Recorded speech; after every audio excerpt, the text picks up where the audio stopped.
ನಮಸ್ಕಾರ ವೀಕ್ಷಕರೇ. ಮಂಗಳೂರಿನ ಆಗಸದಲ್ಲಿ ನಿನ್ನೆ ಸಂಜೆ ಹೈ ಡ್ರಾಮಾ ನಡೆದಿದೆ.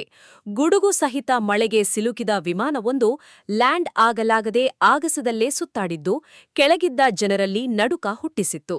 ಹೌದು, ಬೆಂಗಳೂರಿನಿಂದ ಮಂಗಳೂರಿಗೆ ಬರ್ತಾ ಇದ್ದ ಏರ್ ಇಂಡಿಯಾ ಎಕ್ಸ್‌ಪ್ರೆಸ್ ವಿಮಾನಕ್ಕೆ ಹವಾಮಾನ ವೈಪರೀತ್ಯ ವಿಘ್ನ ತಂದೊಡ್ಡಿತ್ತು.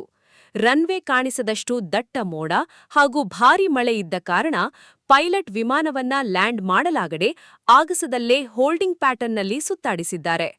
ಮೂಡಬಿದಿರೆ, ಬೆಳ್ತಂಗಡಿ, ಬಂಟ್ವಾಳ ಹಾಗೂ ವಿಟ್ಲ ಭಾಗದ ಜನರಿಗೆ ವಿಮಾನ ಪದೇ ಪದೇ ಸುತ್ತುತ್ತಿರುವುದು ಕಂಡುಬಂದಿದೆ. ಏನಾಯಿತು, ವಿಮಾನದಲ್ಲಿ ಏನಾದ್ರೂ ತಾಂತ್ರಿಕ ದೋಷವಿದೆಯಾ ಅಂತ ಜನರು ಆತಂಕದಿಂದ ಆಕಾಶದ ಕಡೆ ನೋಡ್ತಾ ಇದ್ರು. ವಿಟ್ಲ ಭಾಗದಲ್ಲಿ ವಿಮಾನ ಸುತ್ತಾಡ್ತಾ ಇದ್ದ ಫೋಟೋಗಳು ಫ್ಲೈಟ್ ರಾಡಾರ್ನಲ್ಲಿ ದಾಖಲಾಗಿದ್ದು ಸೋಷಿಯಲ್ ಮೀಡಿಯಾದಲ್ಲಿ ಸಖತ್ ವೈರಲ್ ಆಗಿದೆ. ಸುಮಾರು ಹೊತ್ತಿನ ಬಳಿಕ ಮಳೆ ಕೊಂಚ ಕಡಿಮೆಯಾಗುತ್ತಿದ್ದಂತೆ ಪೈಲಟ್ ಸಮಯ ಪ್ರಜ್ಞೆಯಿಂದ ವಿಮಾನವನ್ನ ಸುರಕ್ಷಿತವಾಗಿ ಮಂಗಳೂರು ಏರ್ಪೋರ್ಟ್ನಲ್ಲಿ ಇಳಿಸಿದ್ದಾರೆ. ಬರೀ ಇದೊಂದೇ ಅಲ್ಲ, ಒಟ್ಟು 2 ವಿಮಾನಗಳು ಇದೇ ರೀತಿ ತೊಂದರೆ ಅನುಭವಿಸಿದ್ದು ಈಗ ಎಲ್ಲ ಪ್ರಯಾಣಿಕರು ಸುಖಕರವಾಗಿ ಭೂಸ್ಪರ್ಶ ಮಾಡಿದ್ದಾರೆ. ಪ್ರಕೃತಿಯ ವಿಕೋಪದ ಮುಂದೆ ತಂತ್ರಜ್ಞಾನವು ಕೆಲವೊಮ್ಮೆ ಕಾಯಬೇಕಾಗುತ್ತೆ ಅನ್ನೋದಕ್ಕೆ ಈ ಘಟನೆಯೇ ಸಾಕ್ಷಿ.